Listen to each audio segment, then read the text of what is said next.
اعوذ باللہ من الشیطان الرجیم بسم اللہ الرحمن الرحیم الحمد للہ رب العالمین وصلی اللہ علی محمد وعلی اہل بیتہ الطیبین الطاہرین۔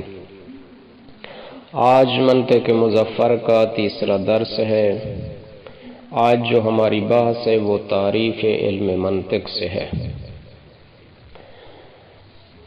فرما رہے ہیں تعریف علم المنطق ولذالک عرفوا علم المنطق بأنه آلة قانونية تعصم مرادها الذهن عن الخطأ في الفكر فانظر إلى كلمة مرادها وعرف السر فيها كما قدمناه فليس كل من تعلم المنطق عاصم عن الخطأ في الفكر كما أنه ليس كل من تعلم النحو عاصم عن الخطأ في اللسان۔ تعریف علم منطق، یہاں سے مرحوم مظفر اپنی بحث کو شروع کر رہے ہیں۔ منطق کی تعریف کیا ہے؟ اس کے بعد اس تعریف میں جو کچھ کلمات ہیں، عبارت میں جو جملات ہیں، پھر ان کی تشریح کرتے ہیں۔ آئیے ہم پہلے اس کا ترجمہ کرتے ہیں، ساتھ ساتھ اس کی وضاحت بھی کرتے چلیں گے۔ تعریف علم المنطق، علم منطق کی تعریف یہ ہے۔ ولذالک، یہ اس میں اشارہ ہے۔ کس بات کی طرف اشارہ ہے؟ یہ اوپر جو بات چلی ہے نا کہ او لا یرائی قواعدہ عند الحاجت، یعنی جب انسان خطائیں کرتا ہے، غلطیاں کرتا ہے، تو اس کی کچھ وجوہات ہیں۔ ان وجوہات میں سے ایک وجہ یہ ہے کہ ضرورت کے وقت قواعد کی رعایت نہیں کرتا۔ یہ لذالک کا اشارہ ان قواعد کی طرف ہے جن قواعد کو انسان مراعات نہیں کرتا۔ یہاں جو ہے وہ تعریف بتا رہے ہیں مرحوم مظفر کے بھی علم منطق کچھ قوانین کا نام ہے۔ عرفو علم المنطق، عرفو میں ہم کی ضمیر ہے، پلٹ رہی ہے علماء منطقیین کی طرف۔ علم مضاف، المنطق مضاف الیہ، یہ مفعول ہے علم المنطق۔ علماء منطقیین نے علم منطق کی تعریف بأنہ اس طرح کی ہے۔ آلۃ قانونیۃ تعصم مرادها الذہن عن الخطاء فی الفکر۔ علم منطق ایسے آلہ اور قوانین کا نام ہے، تعصم مرادها الذہن، فرماتے ہیں ان قانون کی رعایت کرنا یہ انسان کے ذہن کو بچاتی ہے۔ یعنی اگر ان قوانین کی آپ رعایت کریں گے تو انسان کا ذہن بچ جاتا ہے عن الخطاء فی الفکر، خطاء فکر سے۔ اب دیکھیے اوپر وہی جملہ لا یرائی قواعدہ عند الحاجت، یعنی جو مراعات نہ کرے تو غلطیاں کرتا ہے۔ یہ یہاں تعریف میں کیا فرما رہے ہیں؟ یعنی اگر وہ مراعات کریں گے تو اس کا ذہن خطاء فکر سے بچ جائے گا۔ لہذا اس مطلب کی طرف دقت کریں۔ علم منطق یہاں ایک آلہ قانونیہ کے جملے سے یہ بات، یعنی اس کی تعریف شروع ہو رہی ہے۔ مرحوم مظفر یہاں بجائے کہ سب سے پہلے کلمہ آلہ کو شروع کریں، انہوں نے مرادها سے شروع کر دی بحث۔ بہرحال مسئلہ نہیں ہے، یہ آگے پیچھے بحثیں ہوتی رہتی ہیں۔ فانظر الی کلمات مراعاتها، تو دیکھ اس کلمے کی طرف جو یہ کلمہ مراعاتها۔ اب دیکھیے یہاں میں آپ کو ادبی نقطہ بتاتا چلو، ہم مراعاتها پڑھیں گے، مراعاتها نہیں پڑھیں گے۔ کیوں؟ کیونکہ یہ مراعاتها بدل ہے کلمتن کے لیے۔ کلمہ کیا ہے؟ مبدل منہ ہے۔ بدل اور مبدل منہ کا ایک اعراب ہے، چونکہ مبدل منہ الی کی وجہ سے مجرور ہے، الی کلمتن، تو مراعاتها چونکہ بدل ہے کلمے کا، لہذا اس کو بھی مجرور ہونا چاہیے۔ الی کلمات مراعاتها، فرما رہے ہیں کہ تو دیکھ یہ جو کلمہ مراعاتھا یہ کیا چیز ہے، یعنی آپ قانون کی رعایت کریں، اس سے کیا مراد ہے؟ وَعَرِفِ السِّرَّ، فرماتے ہیں آپ اس کے راز کو پہچانیں، فیہا جو اس تعریف میں موجود ہے، یعنی اس کلمہ آلۃ قانونیۃ تعصم مراتھا، یہ کلمہ مراتھا میں جو راز ہے اب اس کو پہچانیں۔ کما قدمنا ہو، جیسے ہم نے ابھی اوپر اس کی تعریف میں پڑھا، فَلَيْسَ كُلُّ مَنْ تَعَلَّمَ الْمَنْطِقَ عَاصِمٌ عَنِ الْخَطَاءِ فِي الْفِكْرِ، پس یاد رکھنا ہر وہ انسان جو علم منطق تو پڑھتا ہے وہ خطا فکر سے بھی بچ جائے، ایسی بات نہیں ہے۔ کہتے ہیں ایسی بات نہیں ہے، بہت سے لوگ ہیں علم منطق تو پڑھ لیتے ہیں لیکن خطا فکر سے نہیں بچتے، خطا کر جاتے ہیں۔ ایسے ہے کما جیسے انہ لیس کل من تعلم النحو عاصم عن الخطاء فی اللسان، ہر وہ شخص جو نحو کو تو پڑھتا ہے لیکن لسان زبان کے خطا سے نہیں بچتا، یعنی جب عبارت پڑھتا ہے غلطیاں کرتا ہے۔ پھر وجہ کیا ہے؟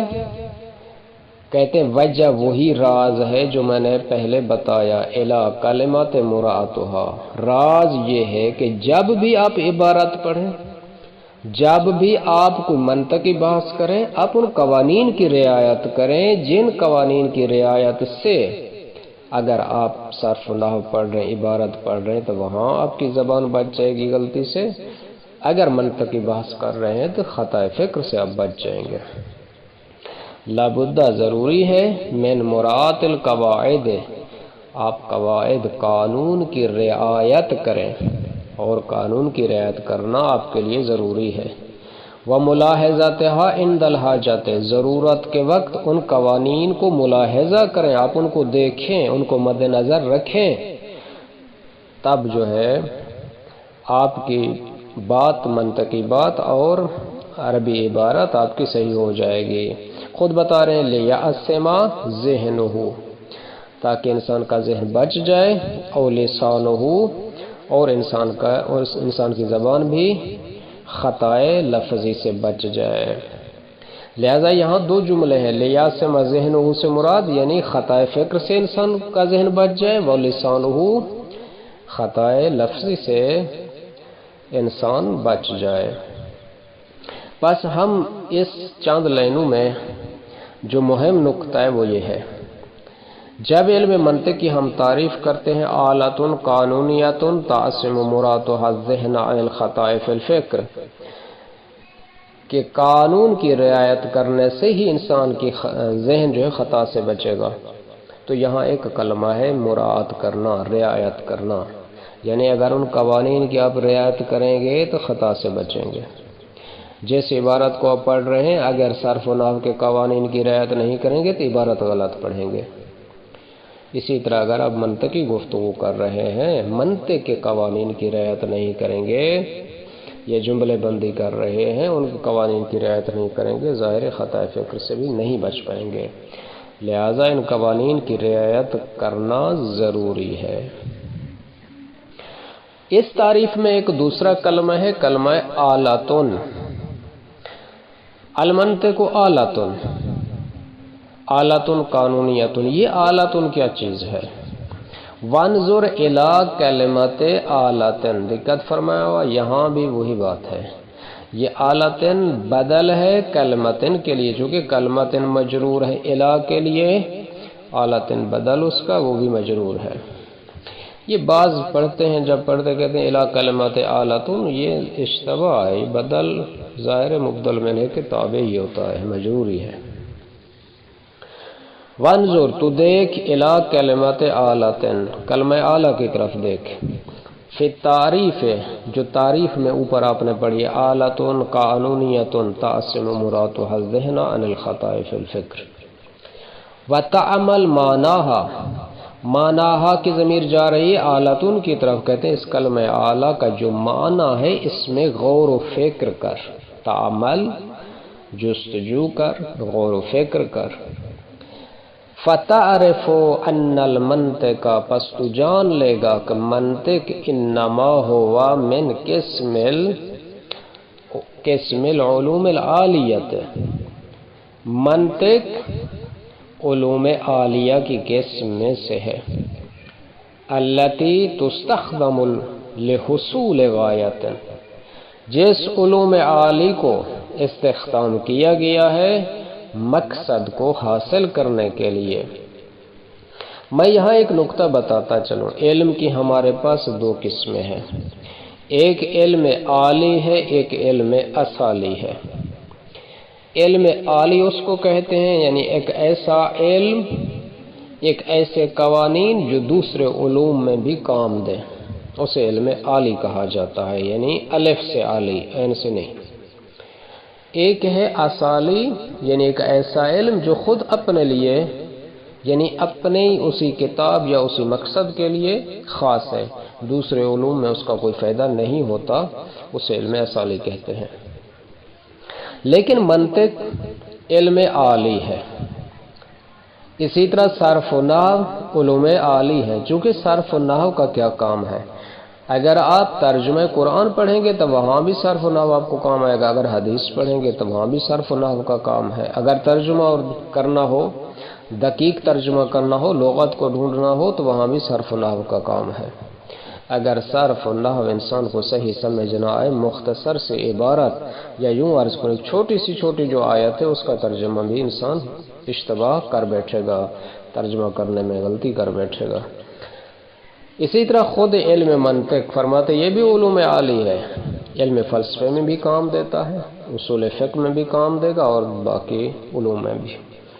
اسی طرح خود اصول فقہ وہ بھی علوم عالی میں سے ہے، اصول فقہ میں بھی کام دے گا، اصول فقہ دوسرے علوم میں بھی کام دیتا ہے۔ پس علوم عالی وہ علم ہے جو دوسرے علوم میں کام دے، دوسرے علوم کی ضرورت کو بھی پورا کرے۔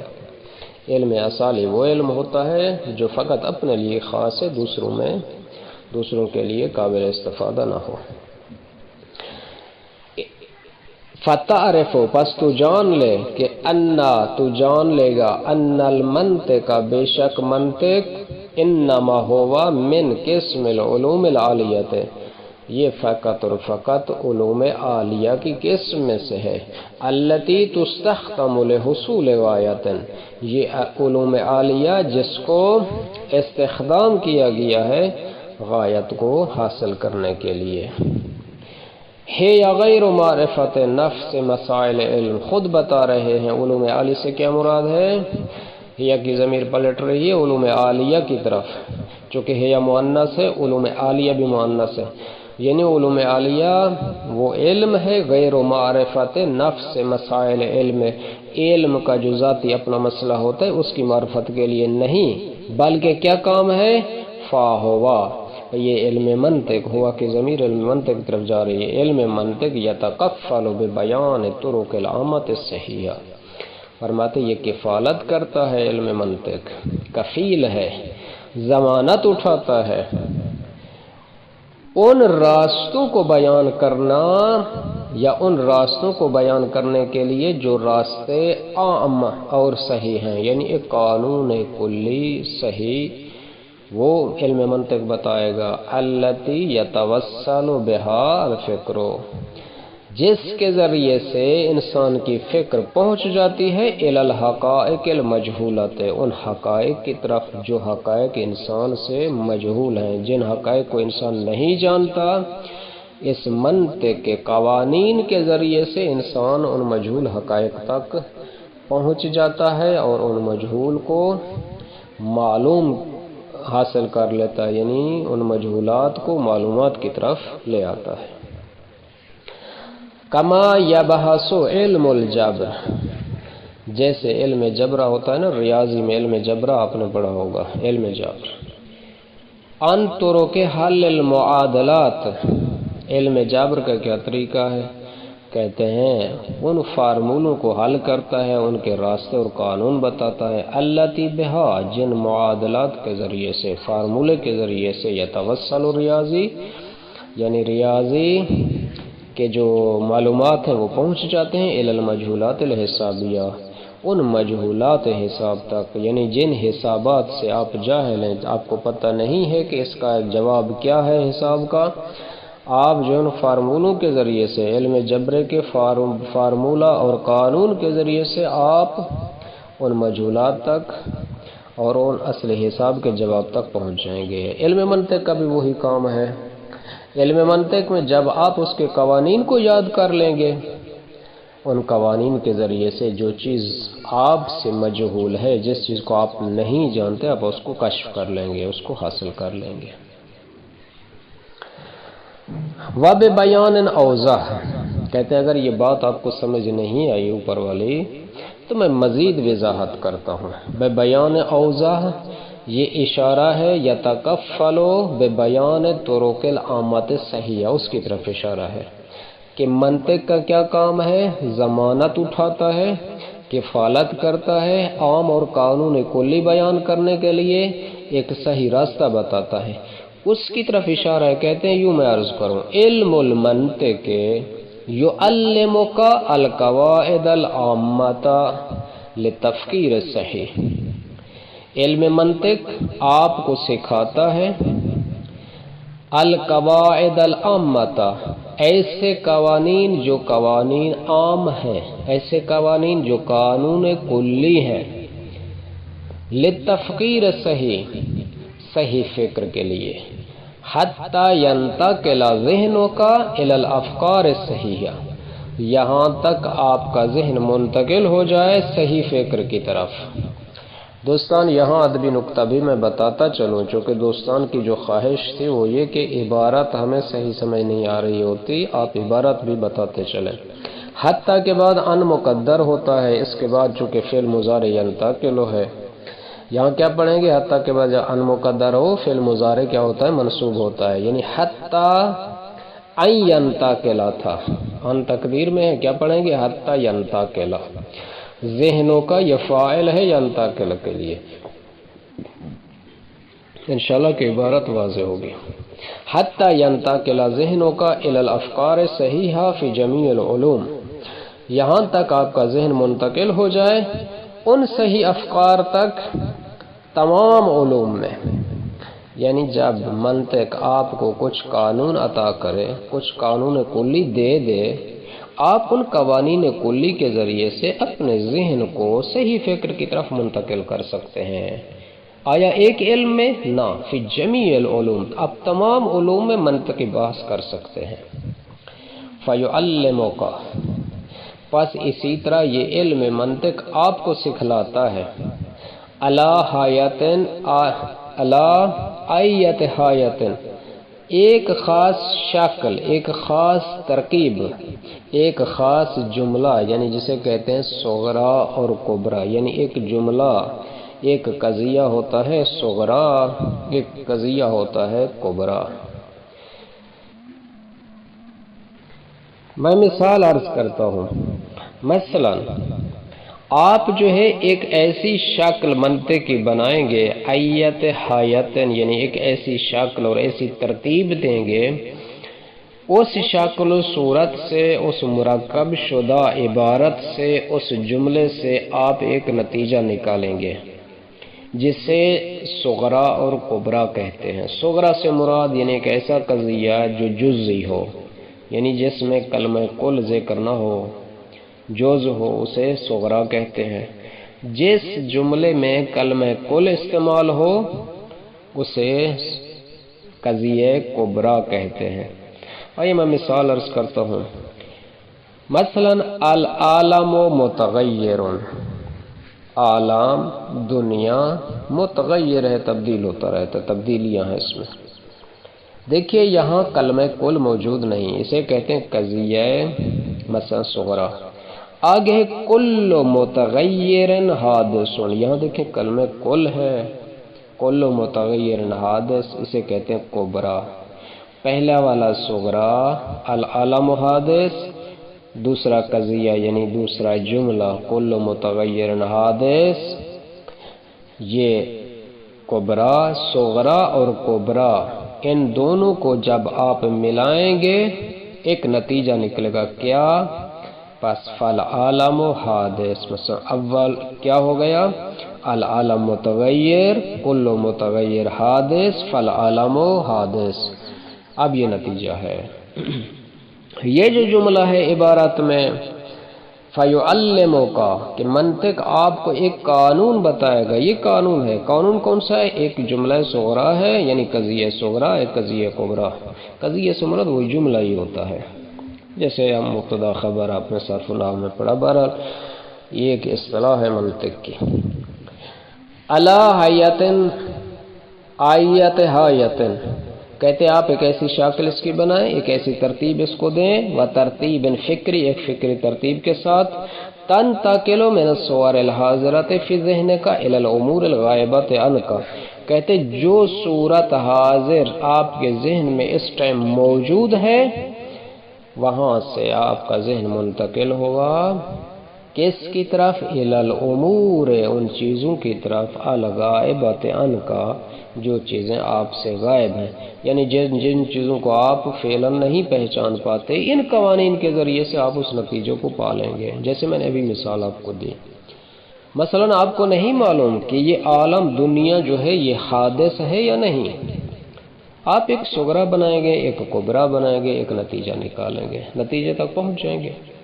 جیسے ابھی میں نے آپ کو مثال دی، پھر بھی میں مثال عرض کرتا ہوں، کیا کہیں گے؟ العالم متغیر، کل متغیر حادث، فالعالم حادث۔ اسی طرح بہت سی مثال ہے۔ وَلِذَا سَمُّوا هَذَا الْعِلْمَ، فرماتے ہیں سمو ھذا العلم، یعنی ھذا سے اس میں اشارہ کیا ہے؟ علم منطق۔ کہتے ہیں اس لیے سمو میں ہم کی ضمیر ہے جا رہی ہے علماء منطقین کی طرف، کہ علماء منطق نے نام رکھا اس علم منطق کا المیزان، اسے میزان بھی کہتے ہیں، والمعیار، اور معیار بھی کہتے ہیں۔ آپ کو پتہ ہے میزان وزن سے ہے، معیار کلمہ عیار سے ہے، یعنی ایک نظر سنجی، ایک چیز کو آپ جب تولتے ہیں میزان پہ رکھتے ہیں، آپ کو پتہ چلے گا کہ مثلا اس کا میزان اس کے حساب سے کتنا ہے، کتنا کلو ہے یا کیا ہے کیا نہیں، مثلا یا عیار سے مراد وہی پیمانہ ہے، پیمائش ہے، اس پیمائش کے مطابق آپ جو ہے ایک چیز کو پہچان لیتے ہیں۔ وَسَمُّوا بِأَنَّهُ خَادِمُ الْعُلُومِ، کہتے ہیں علماء منطقین نے اسی طرح اس علم منطق کا نام رکھا ہے بِأَنَّهُ خَادِمُ الْعُلُومِ، خادم العلوم بھی رکھا ہے۔ کیوں خادم العلوم کہتے ہیں اسے؟ چونکہ یہ تمام علوم میں یہ منطق کام دیتا ہے، اس لیے کہتے ہیں تمام علوم کا خادم ہے، نوکر ہے، یعنی فائدہ دیتا ہے۔ خادم العلوم حتی علم الجبر الذي شبہنا ھذا العلم بہ، یہاں تک علم جبرہ کو بھی تشبیہ دی ہے ہم نے بہذا العلم، اسی علم سے، یرتقض حل مسائلہ وقضایاہ علیہ، چونکہ تمام مسائل اور تمام قضایا کے حل کا مرکز یہی علم ہے۔ فلا بد، پس ضروری ہے، للطالب، طالب علم کے لیے، ھذا العلم، جب آپ اس علم کو، علم منطق کو پڑھ رہے ہیں، من استعمالات، استعمال تمرینات، آپ جیسے جیسے درس کو مکمل کریں گے تمرینوں کو بھی ساتھ ساتھ استعمال کرتے رہیں، یعنی تمرینات کو بھی حل کرتے رہیں۔ لہذہ العادات و اجراء عملیتها فی اثناء دراست، آپ جو ہے ان قوانین کے ذریعے سے عملیتها کی ضمیر تمرینات کی طرف جا رہی ہے، یعنی ان تمرینات کو عملی طور پر آپ اجرا کریں، عملی طور پر ان کو استعمال کریں، کام لیں۔ فی اثناء دراست، درس پڑھنے کے دوران اگر آپ نے ایک بحث مکمل کر لی، آگے دیکھیں اس منطق میں تمرینات بھی ہیں، کہتے ہیں ان تمرینات کو بھی حل کرتے چلیں، ان کو بھی پڑھتے رہیں تاکہ آپ کے ذہن میں منطق کی بحث بیٹھے۔ شان العلوم ریاضیت و طبیعہ، کہتے ہیں اس علم منطق کی شان جو ہے وہی شان ہے، یعنی اس کا مقام وہی مقام ہے جیسے علوم ریاضیہ اور علوم طبیعہ میں ہے۔ علوم ریاضیہ میں آپ کیا کرتے ہیں؟ جب آپ ایک ریاضی کی بحث کو پڑھتے ہیں نا، مثلا بحث ضرب کو پڑھتے ہیں، جمع کی بحث کو پڑھتے ہیں، نفی کی، تقسیم کی، اس کے بعد آپ کیا کرتے ہیں؟ تمرین کرتے ہیں، مثلا 64 65 آپ نے اس کو تقسیم کرنا ہے، اس کا نتیجہ اتنا نکلے گا۔